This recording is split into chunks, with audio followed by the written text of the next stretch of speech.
This is gonna sound like so much hate, and I swear it's not.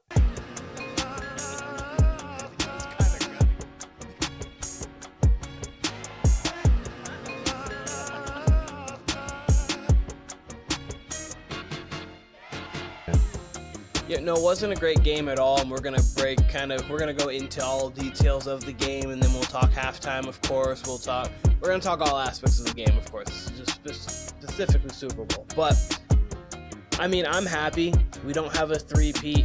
The GOAT Mahomes talk can calm down for at least a year. Like, at least I can deal with it calming down, because like a three-peat plus that, people would have been at least was there a lot of GOAT talk?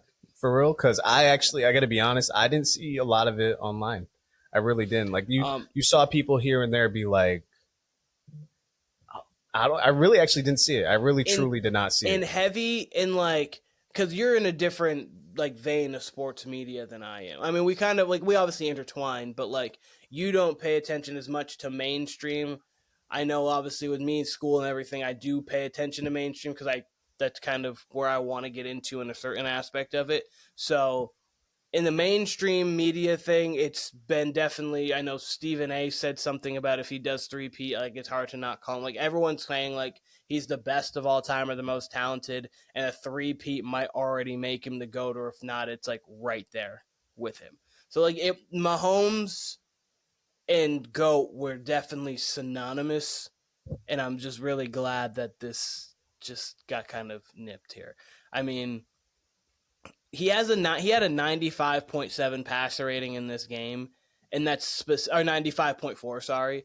That's specifically because of the fact that they were bombs away late. He had that late touchdown to Worthy that didn't matter. The late touchdown to Hopkins that didn't matter.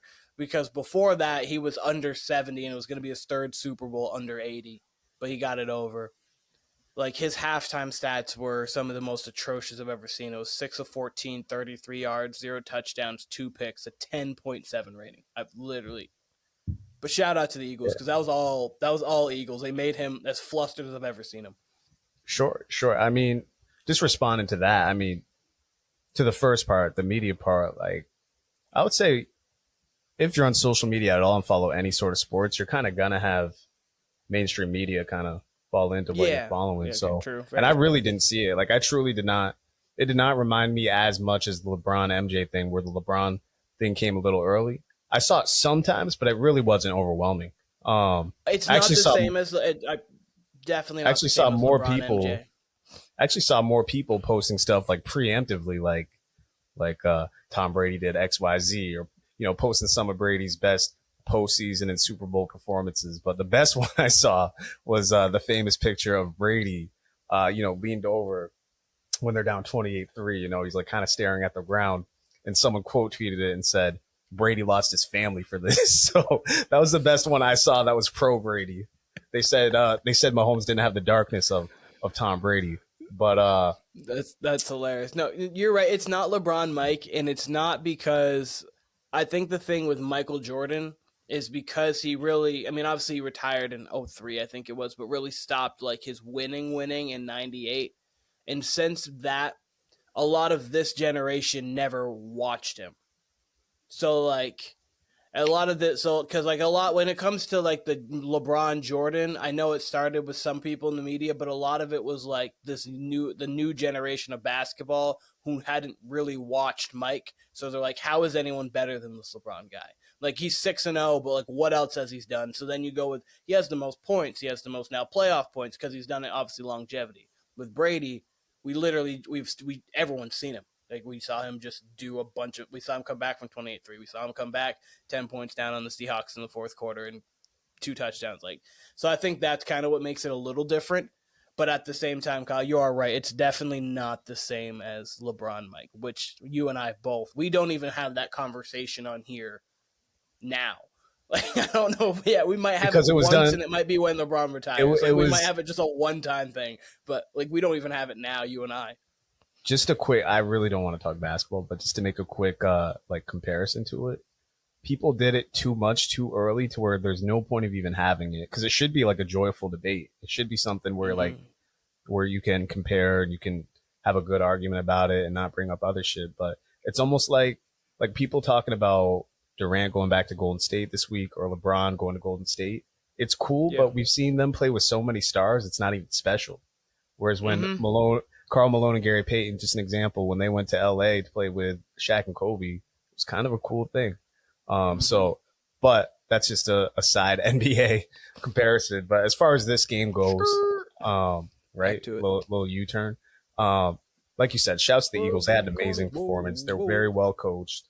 I mean, they just had their best game of the season, while the Chiefs had their worst game of the season. Honestly, it coincided. I said this week, if the Eagles were going to win one way, A, I thought it'd be on the ground, which wasn't the case. But B, I thought it'd be the defensive line versus the Chiefs' offensive line. And the fact that the Eagles also have an overpowering offensive line. So I thought they'd win the game in the trenches. I didn't think it would be this dominating because Mahomes just had no time. It was a lot like the Bucks Super Bowl there back in the day. So just like you said, if Tom Brady's in the building, for whatever reason, Mahomes has a hard time scoring. So Brady played the boogeyman tonight just from the commentator booth, I guess. Yeah. So here's the Brady was like, well, "You're not three-peating on my watch. Like whatever it is, like I got the gods." Where you're not three-peating on my watch. Like Kazam type shit. It's like whatever it is, you're not three-peating. Like put the Monstars came down and stole his talent. Like you're not. Saw the voodoo the Chiefs was doing, so I'm gonna put my voodoo on y'all. That's what he said. 95 points is the amount of points the Eagles scored in the NFC Championship game and the Super Bowl combined. That's insane. That you don't see that. Like that's we might not see that again for a while because I think it was the most points, or not the second most points in NFC Championship game, and we've had. In recent years, we haven't had many Super Bowl blowouts. Last one really was Denver and Seattle blitzed them and won 43-8. Like in the modern era, I mean, this is something that happened like in the 80s and the 90s. Like the NFC was just running through teams. It was the Cowboys, the 49ers, even like the Commanders, which were the Redskins, the Giants, like they were just running through teams until the Broncos kind of changed that. We don't see many blowouts anymore in the Super Bowl. And the last two of them that we've seen prior to that one have been Mahomes on the wrong side of it, which has been kind of surprising to think. We've seen three blowouts over the last like decade and a half, and it's really been two Mahomes and one Peyton Manning. That is funny. No, I was thinking the same thing. Quarterbacks ever, probably. That's funny you mentioned that. I was thinking the same in the first half. Like, yeah, you really don't. I would say the last 20 years, especially, you really don't see blowouts, and the ones we have been some of the greatest quarterbacks of all time. Two of the greatest quarterbacks of all time. I mean, there's not really much to say about the game. I mean, once again, props to the Eagles. They're well built for long-term success. I mean, that defense is young. We know the offensive line is great. We know Saquon's great. He's still in the middle of his prime, and Hurts can only improve. This should actually scare the league because I'm kind of a Hurts skeptic just from the pocket, as far as a pocket passer, you know. But winning the Super Bowl and giving you that extra confidence as a champion, that can kind of open the doors. I mean, that's probably what happened with Tom Brady as a young QB. He was a limited QB, but the more you win and the higher level you win, it's only going to give you more confidence. So, I mean, this could unlock a whole new thing for Jalen Hurts. I'm not sure I'd call him elite. I still don't know if I'd call him elite, but hey, he's upper echelon. You know what I mean? The number, I mean, after your top four, it's kind of hard to not have him at least right there. I was writing down a list, and I'll go through that in just a second. But like his playoff career, this is including today, so the yards is not going to be exactly the same. He was 238 on average rushing and passing coming in today, so probably like 245 because he almost went for 300. 20 touchdowns. That'll be 10 passing, 10 rushing. Only 4 turnovers. So he's 20 touchdowns, only 4 turnovers. Plays winning football. Completing over 66% of his passes, over a 96 rating, about 240 yards per game. 2 in the Super Bowl, and his 2 best games of his career arguably have been Super Bowl games against the Chiefs, both of them. True. So like, very, very true. I mean, when you look at it, yeah, I'm right with you, Kyle. Like it was kind of one of those things where you look and you're almost like, I don't know. I don't know. Sometimes he doesn't wow you. Sometimes he holds on the ball too long. He doesn't make the decisions. If you're going through pieces on this team, you're like, okay, Saquon's better. When it comes to positional wise, AJ Brown would be better. That defense has pieces. But I mean, it's hard to argue with 95 rating or plus, 20 touchdowns, 4 turnovers, 250 yards a game, or 240 probably, 245. It's kind of hard to argue.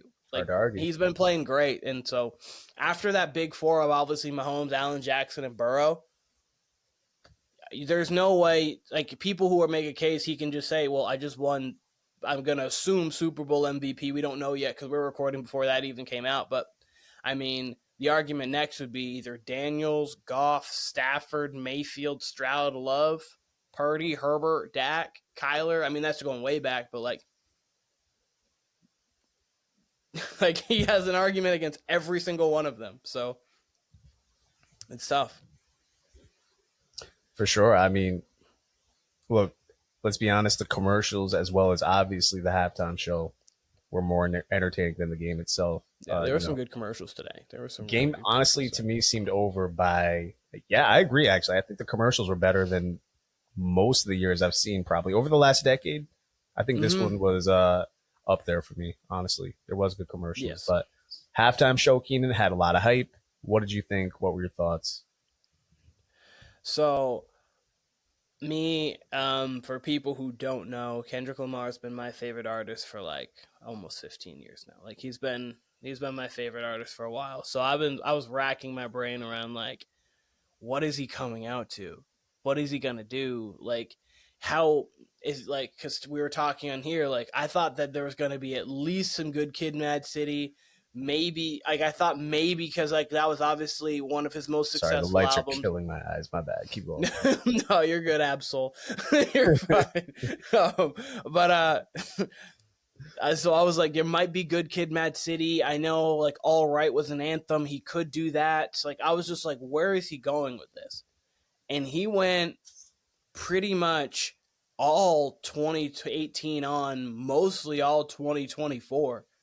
Like I have his whole set list. I wrote it down as I was watching. Like he went mostly all 2024, which threw me off. So I guess his set list leaked the other day, which I did not see. I guess it leaked. I guess it was accurate. I guess whoever leaked it, that was exactly what was tonight. I did not see this either. I did not know this until after the performance. But interesting that it happened. I agree with you. Super creative though. Super creative set list. Super creative performance. I thought he killed it. And it made me wish they booked more artists that are right in their prime. It seems like they'll take artists who are like still young, but they're like 2 or 3 years after they're completely relevant. Lil Wayne would have been perfectly on brand for this year. Wayne would have been fine. I'm saying Wayne would have been fine. Like that was my whole thing with the whole Wayne argument was, Wayne would have been great this year, but it's Kendrick. You know what I mean? At the end of the day, it's just Kendrick. We shouldn't be complaining about that. But, I really like thinking about it. I feel like the only artists they've had that are like dead set in their prime within the last 10, 15 years has been, and I could be completely wrong about this, but it seems like it was Kendrick tonight, Bruno Mars in New York, and Weekend, whatever year that was. They had Beyonce too, because I think they had Beyonce in 13. They had Beyonce in 13. So, sure. But you're right. I mean, unless you want to count Coldplay mid prime, and like Coldplay was. They had one. I forgot they had one. Because remember Coldplay brought out Bruno and Beyonce. Because Beyonce did Formation that year. That was 16, but I wouldn't even say that's Coldplay's peak. No, that's I way think it was past 16. Her. That's way past her. Way past. They were the hosts of that. I thought they kind of did. That's interesting. That's almost embarrassing for the NFL. It was like Coldplay, and then it was Coldplay, Bruno, and but I'll go through. But no, you're right. They don't like capitalize on like this is the hot person right now, and it makes sense. Like Kendrick made, like obviously Lil Wayne made sense, and I was saying Lil Wayne to your kind of point, whereas Lil Wayne's obviously always going to be a number one style name across music and across all the like areas, but especially in New Orleans, of course. So, like you're never missing by having him. But like he's not really that relevant. He's still doing features, he's still doing verses, he's still trying to he's putting out music, and it's not like he's like completely out of the picture like it's Andre 3000 or something. But he's not obviously Kendrick relevant. So like it make like they caught He's Kendrick Super at Bowl relevant, but not right now yes. relevant. Yes, he's Super Bowl relevant, but not like you wouldn't say like, oh, he's one of the top 20, or he's one of the top 5 artists in 2024. Where Kendrick, you would clearly say one of the top 5 artists of 2024 across all genres. So it made sense to have him, and I love that I was the one song that I was shocked with the most that we saw was when he did Man in the Garden, but he had like the different kind of production behind that, like when he had like the people standing there and they kind of like changed the beat to it. I thought that was really cool. I did not. He really stuck to I'm doing G and X.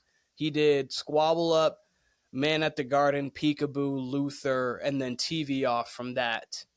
He And then killed it. obviously he had Euphoria and Not Like Us. So like that's 7 songs that have come out within the last 9 months He that killed he's it. did.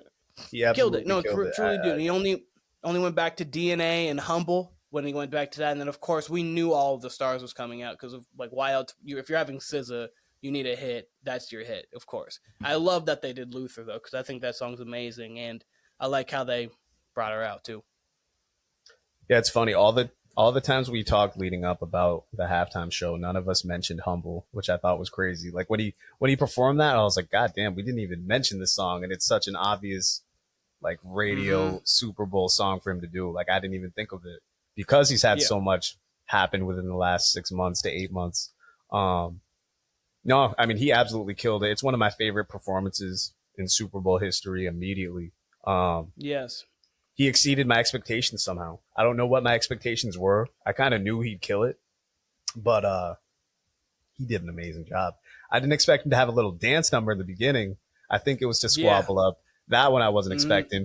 That was kind of funny, but no, he did great. Like the imagery of it all, using the whole Mm-hmm. field, the American flag in his performance when they kind of coordinated that. That was super dope. Like he The killed Uncle it. Sam He kind of absolutely thing that he killed it. did, and then like at the end, if you saw, it had game over because he had made it like kind of like a PlayStation controller. He had like the triangle, the X, the square, the circle, kind of like, and I that's didn't where even he was see. I going didn't even through. see the PlayStation controller one. No, So I if didn't you even go, see that. I if saw the game over, but I didn't see the PlayStation controller. That's dope. so like if you kind of pay attention to everything, like where he was, like if you watch it back again for people who didn't really catch that part, everything that he was doing was in like different. So like when he was Peekaboo when they were in like that whole place and like where he was going kind of through everything.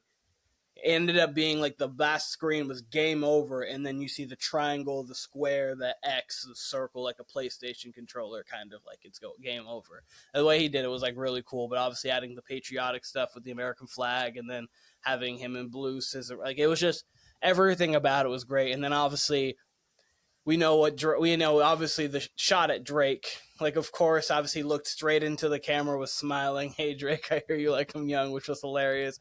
And then Drake still, can't I even still enjoy the Super Bowl. he can't. Can't even enjoy the he, Super. He's at some Super Bowl party somewhere enjoying himself, and then probably punching air after that. and then he sees Serena cripple Seawalk, and he's like, wait, what? Like that's another. Legendary. I thought I hope Kendrick's as strategic as they come. I thought that Serena was actually going to be in the Not Like Us video because obviously you better not speak on Serena in the second verse. I thought that she was going to be in the video, but I could have honestly seen him being like, you know what? I'm going to wait for the Super Bowl. Like I kind of like, I'm like something could happen. I'm going to wait until that moment and do it there. Like he's so strategic that could have been a thing, but I love seeing her out there doing it. And I think the performance lived up to everything that I expected out of it. And that just makes me more excited and wish I could go on to see their tour because obviously him and SZA are going on tour and starting with new music. Like he started, I mean, old new music because like it's new, but like if you didn't see the GNX kind of like YouTube rollout ish thing that he had, that was where that snippet of song came from. So if you hadn't seen that, you'd never heard it. So it's new, but technically it's been out.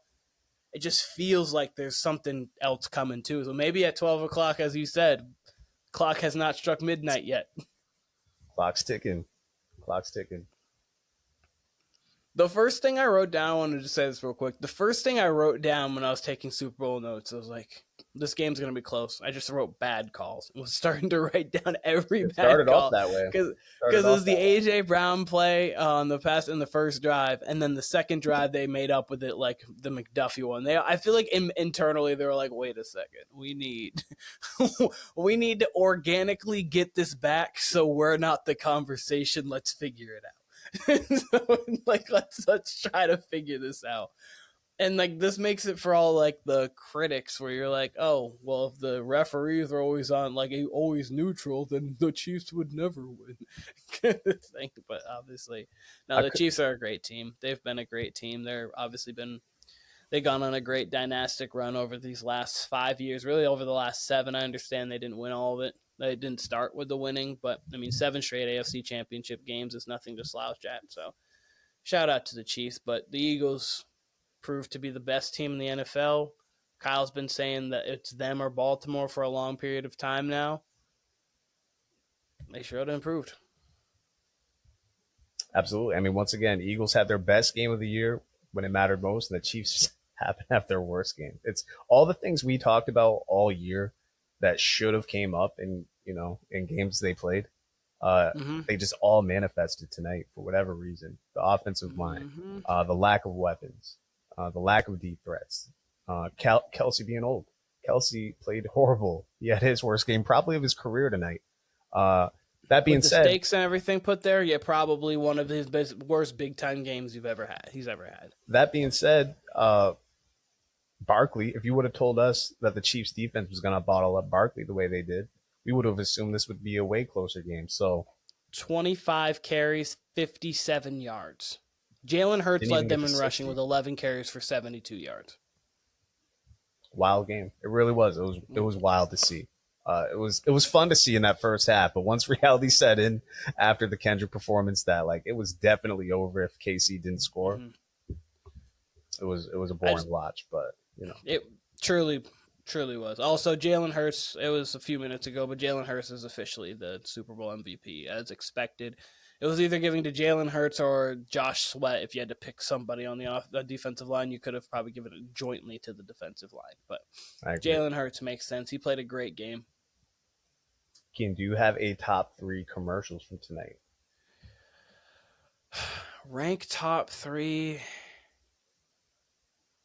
I'm trying to think. I don't think Doritos stole the show, but I did say that Doritos was going to have the best one, and they had a good one. I did enjoy the Doritos commercial. Classic to see the Clydesdale. Always, you have to. Like, it's a Super Bowl tradition. I think I actually missed that one. I missed. Oh, you didn't see the Clydesdale? Somehow I did not. Was it in this? Must have been the second half. I missed it. It was definitely second half. It was towards I think mid third. But yeah, the Clydesdale classic. You always got to have a one Clydesdale. I'm trying to go through all of them. I think the Lilo and Stitch preview was actually kind of funny. Actually, like it started off early. That was kind of funny. There was a lot, but I'm not right now thinking about them on the spot. I don't have them, but obviously you probably have some here too that I'm going to remember and continue to remember them. So go on. There was definitely some memorable ones. First of all, I like the Michelob Ultra commercial, the pickleball one, where they're hustling people for Michelob Ultras, like Mick Ultras, the shit like that. So that was pretty entertaining. I did like the one that where the guy kept missing like big sports moments for YouTube TV. I did like the YouTube TV one. Oh, I might have missed that one. Like just I might have missed that. The guy just kept like it went back to like literally like AD time, like pretty much BC, and like the caveman rolling the ball and like something hitting him, and then something hitting him in like medieval time, and then him literally going through the entirety of like all life where anything kind of sports related can go on, and like in the biggest moment. What were the big sports moments that they showed? I don't think it was actually like they didn't actually show like the moment, but they were just showing like there was like a medieval fight going on, and like one of the ball things that like they swing and you hit him in the head, so he fell over right as like the climax of the fight was going on. In a joust, he got hit over the head with a flag, so he missed the actual like jousting part of it. Like they basically made like every climactic part in any kind of event from the young history of the world to now made a miss, and then they did it for YouTube TV. So, hey, with YouTube TV, you'll never miss another event again. So I thought that was actually kind of funny, that commercial. But Yeah, I like the those are the Pringles ones I one. can remember. I like the Pringles one with the mustache. Mm-hmm. Like they started snatching mustaches. That one was pretty funny. Involved Nick Offerman and James Harden. So that, two famous facial hair, if you will. So that was pretty Yeah. funny. I don't know if I'm supposed to laugh at this, but it came on twice and I did laugh because I was like, man, I see the point they're trying to make, but I don't know why you're trying to make it like this. It was the anti-Jewish hate or the anti-Semitic one, I believe, and it was Tom Brady and Snoop Dogg. So like, I'm like, what? I'm like, how did we come across the two people that we need for this ad? It was Snoop Dogg and Tom Brady. I was fascinated by that the first time I saw it. Mind you, it's like 15 seconds. It felt like it was shorter than most of the ads. Mm-hmm. I was like, okay. I didn't know what it was for until the ad pops up at the end. And I was like, that's really interesting. Kind of funny. Because, again, don't know who made that decision. And then it came up a second time in the second half. And I had to get my money's worth there. Like, I had to get a good laugh out of it there. So, not sure how they stumbled upon Tom Brady and Snoop Dogg.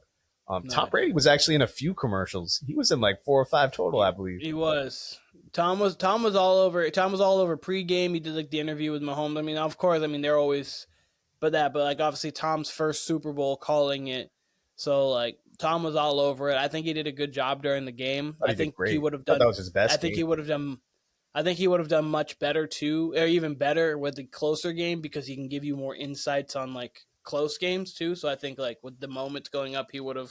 But like a game, he did everything that he needed to do, giving the winning perspective, the losing perspective, and there's not a guy who's going to have more experiences in that moment than Tom Brady, knowing he's been to 7, done it with 2 different teams, won 7, lost 3, lost a historic one where like he can even relate with the Chiefs and doing something unprecedented that's never been done like to that extreme, the most wins ever undefeated in the season with him, and then obviously loses that, and then so he can kind of relate on like every aspect, which is cool. There was something else I was gonna say. Oh yeah, the one commercial that threw me off, the breast cancer commercial, kind of threw me off because of the way they dressed it up. That was a good one. The way they dressed it up, I was like, wait a second, clever. There are kids watching this. And I was like, what are we getting? I had no idea 20 seconds in what we're getting to. That and was. Then they went to. First of all, pay attention to breasts when I was like, oh, okay. That was clever. That was smart. That was great. Mm-hmm. The Hellman's mayonnaise one. That was great. Shorty was having an orgasm at the table, and I think it was Sydney Sweeney was like, I'll have what she's having. I thought that was probably the funniest one I saw. Yeah. I kind of checked out in the second half, but that was probably one of the better ones. I feel like there was another unhinged one that I did not understand.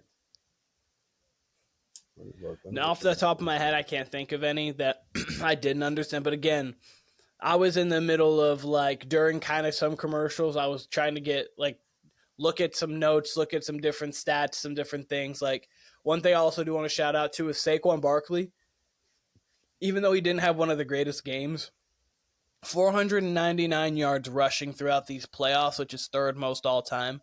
Almost went into the 500 club, which only Terrell Davis and running back for the Redskins back in the day. I cannot think of his name right now. I had it earlier, but those 2 guys have only done that ever. What? Was it Riggins? Yes. Thank you. Those are the only 2 guys that have ever gone over 500. So I wanted to shout out Saquon. He got to 499, but shout out to Saquon for that. So other than that, the point that you made about the halftime shows really makes me laugh because then I just scrolled through all of them. We just got people at just such random times. Like I don't know what they were. Well, they threw it off with Janet Jackson. Remember, we've gone through this before where you've read these too, and they always make us laugh because there were some trash ass ones where they were trying to. No, they played it as safe. They played it as safe as possible. Like we don't not only do we not want nipples, we don't even want a bicep on this joint. Like they didn't want anybody showing chest, nothing, neck. Everyone had turtlenecks. It was Shania Twain right before Janet Jackson, and then Janet Jackson happened. So then they're like, hold on. We're going Paul McCartney. We're going the Rolling Stones. We're going to get edgy with Prince. Then we're going Prince back was dope. to Tom Prince Petty. killed it. Prince No, killed it. Prince killed it for sure, but like that's like obviously, and not like edgy, but like he's like a massive performer. He's gonna be vibrant and things like that. So they went on their side of edgy with Prince. They're like, you know what, we need to bring it back in. We get Tom Petty and the Heartbreakers. Let's get Bruce Springsteen and the E-Band. No. Then let's get the Who. And then you know what? We want to give a little bit more urban taste, so we'll get the Black Eyed Peas. We'll stay on the safest side. I forgot about that one. I forgot about one. Black Eyed Peas was probably the probably what ushered in like them getting current artists again. I forgot about that. Yeah, it was Black Eyed Peas, and then they're like, you know what? Let's go with Madonna. We'll try it. We'll see if we can do something else crazy. Let's try Madonna before we try this whole thing again. Let's get Madonna in here. And then they're like, yeah, we'll get Beyonce, Bruno, Katy Perry, Coldplay, Lady Gaga, Justin Timberlake, Maroon 5, Shakira, The Weeknd, Dr. Dre, Rihanna, Usher, and then obviously Kendrick Lamar. Goodell started to wake up. I don't know what happened. They gave us all like he a put 6, Beyonce 7 on, year and he was like, wait, oh wow, so they actually do like relevant people who are like with today's music. Crazy. They don't want just Bruce Springsteen. Those halftime shows were fucking terrible, bro. They were terrible. Obviously, I don't listen to 80s rock, but I could give you like there's probably a few songs. I could give you a few bands that they could have took from the 70s, 80s performers that would have been a lot better than that shit. I mean, Bruce Springsteen's legendary. I don't want to seem like I'm disrespecting some of these acts, but all these people are legends in their own right. Like when you like, it's like fine, Billy Joel, like Paul like McCartney. Billy. I'm gonna give an old school artist a shout. Throw up Billy Joel in there. That would have been good. He would have put on a good performance. I feel like the like Rolling at that time, Stones in 06 insane. I'm sorry. There's They no went need. they went with Paul. They went were with Paul going for our McCartney, grandparents. and then they went Rolling Stones. They're like, you know what? The We grandparents. can't fully get the Beatles, unfortunately. Rest in peace to John Lennon. So we're gonna get just Paul McCartney, and then we're gonna go back and we're gonna get the Rolling Stones. We're gonna get the '60s right out of the way. We're just gonna get. It's like whatever we do. Like they didn't even want to go like. They didn't even want to.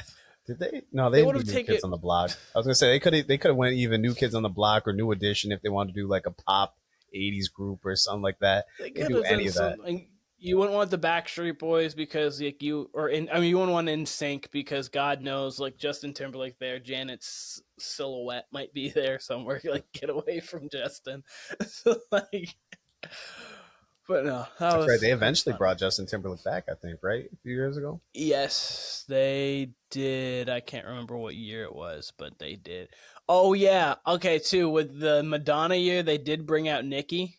So like that was their introduction there with Madonna. They're like, let's try some things and let's see if it works. Where's next year's Super Bowl? Is that the one is that LA again next year or San Francisco? I actually don't know. Give me a second. I don't. Might even be Atlanta actually. Next year is in Santa Clara. It is, so it's a Niners Super They go Bowl. Santa Clara, SoFi, and then Atlanta. Okay. So not bad. Back to back California and then Atlanta. Not bad at all. Be interested to see who they have next year then. Yeah, I don't know. It will be interesting. Now I can't give a guess now because I want to actually see how the year goes, but we'll see. Anything else you have before we get out of here? I know this was like a quicker Super Bowl one, and we didn't even really fully talk too much about the Super Bowl because, again, wasn't much to talk about with the Super Bowl. The game was over at halftime, essentially. You know what? Shout out to what's up? Only thing I'll say, and I mentioned it. Well, two things. One, Mahomes, despite how trash that game was, Mahomes made like the throw of the year for him. His throw of the year to Xavier Worthy at the end of the game. So I do want to give the props to the Chiefs for at least fighting throughout the whole game. So like they went out like champions. Yeah, they could have sat on 40-6 and no one would have batted an eye or said much different, but they went out and fought. So shouts to them for that. Really though, I do want to say this because I really don't know if he will actually be back next year. he improved. I thought Tom Brady in the postseason was much better than the regular season. He obviously Yes. got better by each section of the year, right? As the games got more important in the regular season, the better he got. And I guess you could attribute that to his career too. The more important the games got, the better Tom Brady got in his playing career, and that was certainly the case. I thought in his broadcasting career. I will honestly be shocked if he comes back next year. I will be shocked if this is like an 8-year career or, Tom Brady's the next Madden or Gruden type thing. I can't imagine. If he comes back next year, I would think it's his last year just because of the whole ownership thing. He seems to be a major player in Vegas with the Raiders. Hard for me to imagine. But this game tonight, that was the first game where I really felt like I was hanging with Tom Brady and he was telling me about the Super Bowl and the games. And he wasn't trying to be, a commentator that he's familiar with or growing into the job, He actually seemed like he should be on the A team. So congrats to him. If he comes back, that'll be cool because he'll definitely be better. And if he doesn't, I thought he at least closed out worthy of his job, which I could not say in week 1 of the NFL season. So shouts to Tom Brady. It was hard too because like Greg Olsen had done already a great job, so Fox was already in a great spot.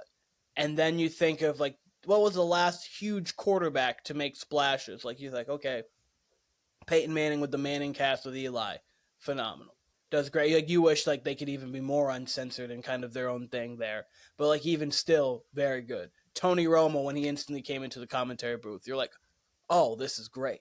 Like this is just fun. So you already had the high expectations and you're like Tom, cerebral mind. So like he came in and he was like trying to find himself. And it was like, okay, Tom, like this is kind of like we get it, whatever. But like, I mean, as you were saying, him as a person has never been, I'm the most elite talent here instantaneously. It's always been, okay, I have all this tools, I understand it, but I'm going to work harder than you and become something because I have the requisite tools. I just need to learn how to use them. And so like he did that. I mean, because I sent you a video the other day that I thought was cool of him breaking down some of his best plays. I saw him also breaking down some of his best hits too. He has a lot of things that he throws on his YouTube channel randomly, but those things I found cool because he was just uncensored talking about just football. It was like exactly what he sees, and his mind and how it worked. Like he could remember almost like every one of his plays instantaneously. It was kind of weird. Not kind of weird, but like instantly he was like, "Oh yeah, I remember this. Had someone up the seam, had this here, had this here." I was like, Tom, I was playing from like 04. Like, why do you know that? And it's like those kind of things, because obviously you can forget those. It just shows kind of the great mind that he is. And you're right. I think as the better the games got and the more stakes the games got, the better that Tom got. And I think even interview wise, outside of just the commentating booth, if you continue to listen to his interviews, the better and better he got. So if he does have a 20, 25 year, 30-year career, if that's cool and that's what he does, I would love it, because I think by the coming in, I think you would start to get how you feel about Aikman, how you feel even, I know some people are a little hit or miss, but Collinsworth, those kind of guys there. But if he's anything like he was tonight going forward, he's fully deserving of being in the conversation with those guys. He was the most natural he's felt. And again, he started to feel that way more and more each game, especially through the playoffs, especially in December. It was pretty. Hey guys, we knew the first few weeks of the season was going to be preseason for him. He was trying things out. We understand. I mean, that's what he did for 20 years. First 10 weeks, I would say. First 10 weeks, it was pretty rough. It's still trying things out. He had spots. He had spots where you're like, oh, I like that, Tom. Stay with that. I like that, Tom. Stay with that. And then he just kept building up. I agree with you. I think that Tom did a very good job, especially throughout these playoffs. I was actually highly anticipating listening to him and wanting to hear him comparatively to being like, where's Greg? check out his Colin Cowherd interview as well. That was a great interview. Yeah. Oh, I did. Oh, his one that he did at the Super Bowl, or when he did. Yeah, the other day? It was from this past. I think it was the other day, actually, like Thursday. Yes. It was like a 26-minute one. I watched the whole thing too because I was on like a weird watching. I didn't immerse myself in the Super Bowl stuff until like a day and a half ago, because the NBA trade deadline was just so wild, and I was like such in basketball mode, and then I was like, wait, the Super Bowl's here. And so then all the Super Bowl content, I just like 2 days just kind of gathered all of it. And I did listen to his thing with Colin Cowherd. I think he was great there too, the way he was breaking things down. He got even censored a couple times, but I'm actually fine with it. Like, it doesn't bother me too much that he was. I like Tom when he's just talking. I would love to hear him on a legitimate podcast with Edelman. I think would be great because I think Edelman brings out like the fun side. I think Edelman, Gronk, and Brady on a podcast talking about their time in New England would be a must watch because those two bring out the kid fun plus the competitor in Tom, and then Tom obviously with his cerebral mind himself. I think all that together would be a great dynamic. Yeah, no, that'd be great. I agree. That would be an amazing podcast. We've got Bill Belichick in a Super Bowl commercial early on. I think it was even in the first quarter. So just like a lot of Sundays, a lot of Super Bowl Sundays, you still got Brady and Belichick somehow making an appearance. So and it was Gronk, just another too. holiday Don't forget about Gronk's halftime. And Gronk, yeah. Gronk too at the halftime. So that's right. Don't worry. Gronk's been better in the studio. Forever be in people's mind. Yes. Gronk's been better in the studio than I ever thought too. I kind of thought they just brought him in just because he is like this personality, but he gives good insight once in a while too. So I'm impressed with what I've seen from Gronk as well. Yes, 100%. 100%. Well, unless you have anything else, Kyle. I do. I have one question for you. One question, okay. Give me a way too early Super Bowl prediction for 2025. Or tell me this. You don't have to do all that. Tell me this. Give me the percentage of the Eagles repeating way too early. Percentage, I would say 10%. Ooh. 8 to 10%. I think probably 8 to 10%. Wow. Maybe. Wow. Okay. That's high, too, because if you're thinking about the rest of the league. But, like, here's the thing. Quickly talk about it. The NFC in the North, the Lions are poised to take a step back. The Packers, we still don't know about. They've got to prove it. The Bears, we have to see new head coach. We don't know how he's Ben Johnson. We don't know how he's going to be. And then obviously the Vikings are still figuring out their quarterback situation. Those are 4 of the teams there. In the South, I don't trust anybody in the South coming out of that division to get to a Super Bowl. I mean, the Bucs would be your best chance right now. The Panthers, I think, are interesting next year. The Saints are in such a weird spot that I don't think they're going to. And then the Falcons, I don't know how great Penix is going to be instantaneously. So me personally, no one in the South is going to get out for it. The North, I think, is going to take a half step back unless the Packers emerge there. So then you really have the NFC East, and then you have the NFC West. The Rams are in a position where they look like they could be on their last leg. They're looking to trade Cooper Kupp. I don't know what their offseason looks like. The Cardinals are iffy. The Seahawks are iffy. When it comes, this is Super Bowl stuff. Like, they're good teams, but just when it comes to Super Bowl, they're iffy. And then the 49ers, I don't know how they're going to revamp. It's interesting. I want to see what their offseason looks like and what Christian McCaffrey looks like next year. And then in the East, really just the Commanders are very interesting, but do you take a second-year slump like C.J. Stroud did, like Jordan Love kind of did, or do they actually progress more? The Cowboys, what are they going to be with a new coach? And then the Giants, I don't think, have enough pieces. So the Eagles are in a prime position right now where they're young, have everything secured, and they're still building. So I would say 10% right now, and I think that's kind of, that. I was not expecting a full NFC breakdown there, but well, yeah, I said it, and then I just kind of had to give my reasoning for it because there's right now there's no definitive. The Lions were the 1A to 1B with the Eagles, the team that's fighting with them, and then the 49ers. But the 49ers are in a position where they're going to have Debo wants out, so they might be trading Debo. We don't know what Christian McCaffrey's going to look like. They're going to have to pay Brock Purdy, so money's going to have to come out elsewhere. And then the Lions just lost both their offensive coordinator, defensive coordinator, the defensive line coach. We don't know how they're going to be. Obviously, they have a lot of talent. The Lions, I still think, have a possibility of getting to that position, but replacing both coordinators in the same offseason, we just saw it with the Eagles 2 years ago after they went to the Super Bowl and lost to the Chiefs. They took a step back. You would think that the Lions could take a step back, but if not, then Dan Campbell's really just as good as we think he is, and that team's just as good as we think it is. But the Eagles would be my favorites out of the NFC for sure right now. Okay. All right. All right. As of right now. That was a very in-depth answer. Sorry. I think Sorry. very quickly, I think, again, this is Super Bowl night. They're not even 1 hour, maybe slightly over an hour after winning, but I would give them, and this is a lot of respect right here. I'll say 20-25% at repeating, and I'll say 40% at winning the NFC next year. And that's really that's heavy for me. 10% feels heavy because I think there's 31 new teams is completely like so many people. When it comes to winning a championship, there's so many pieces of a pie. So 10% for me is like they're the favorites right now. So like that's I'm, so me. I'm liking how serious you're taking this question. Sorry, I'm loving it. I'm loving it because I'm giving them that because this is not knowing anything that's happening right now. But really, that's fair. But really, what I'm basing it off to, like why I'm giving them such respect, and I'm going off this even without knowing what everyone does, is up until what week 11 of last year, I think they'd only had one loss, right?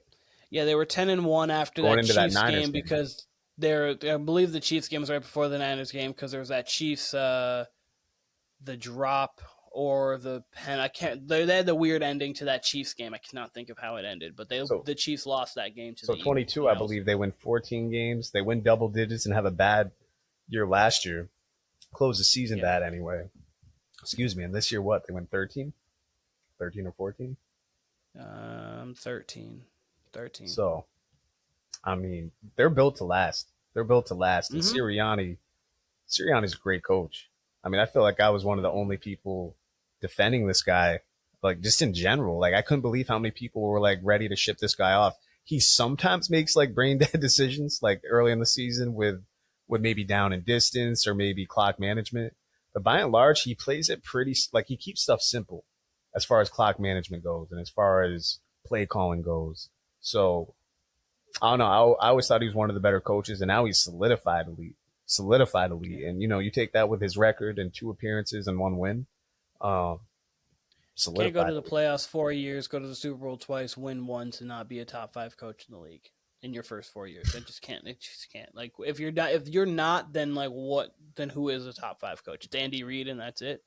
like that would be the list because like Mike Tomlin we consider a top coach. He's won 1 Super Bowl. John Harbaugh we consider a top coach. He's won 1.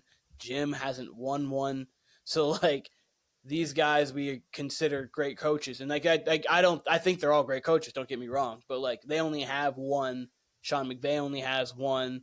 Shanahan doesn't have 1, and like Sirianni has 1 out of all of these guys here too. So like, but he's a guy that's looked at like, oh, I'm not good at all. Like I can't do anything. My team's just always. You're gonna see me in January. That's just a guarantee for him right now. So you might see, and half the time you're gonna see me in February.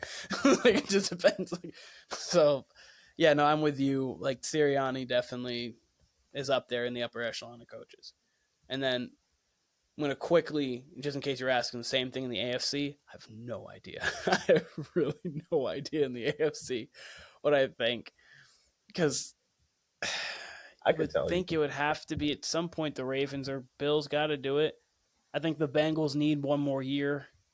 I think unless they do, Bengals are going to be right back in it next year. I think because all you got to improve. I think they're going to be right back in the playoff conversation. The Super Bowl conversation is interesting to me. It just depends on how they draft. Like I think they need to have an Eagles style draft where they hit on like almost every pick. Their offense is so elite. All they got to do is just get some impact pieces on defense, which sounds easier said than done, I guess. No, you're right. If they can get it even, maybe another pass rusher, just some impact players in the secondary, even that should be enough. With that offense, their offense is so above average. All they need to be on defense is average.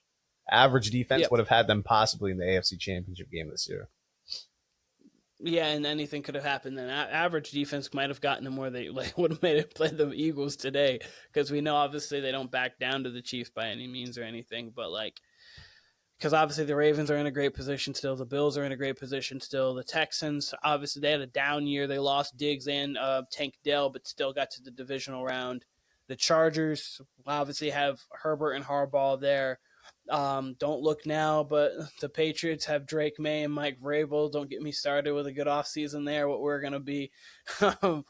Steelers always win games depending on what they do at the quarterback position, and then there's always a new team or two that pop up. So there's plenty of the AFC is difficult. I would say the Eagles right now are definitely my favorite. From there, I don't know, because I think the Chiefs could actually take a step back depending on what Kelsey you get, because I think you're going to start getting new. They've obviously got a new regime, and you have Mahomes, but I think that they could either get an influx with getting Rashee Rice back and then getting a full year with all of these weapons being there and then being truly right back just in the Super Bowl, or they could be a team that actually takes a half step back, coming off a loss, the emotional toll of going to 3 straight and then coming up short, and they could actually be one of the come on the wrong side of the Super Bowl hangover that we've seen other teams come off on. So they're a team that I'm really interested to see next year if they can keep up their continued success that they've had. Yeah. I mean, hey, Chiefs are they're in an interesting spot. They could easily have, well, like this year was supposed to be a reset year for Buffalo, and it ended up being anything but. You know, they were right there in the mix. Um, so it could very well be a reset year for the Chiefs. Lord knows they deserve it. Um, but I I'd mean, probably say the Bills would be the favorite because I think that they had their technical reset year. They've got great line play. Obviously, they've got MVP Josh Allen. Shout out to him for winning the MVP. And then they have the opportunity to go get another weapon, and then get some and then get some defensive pieces here to help out in their secondary favorite for to the come out most of the part. AFC, you mean?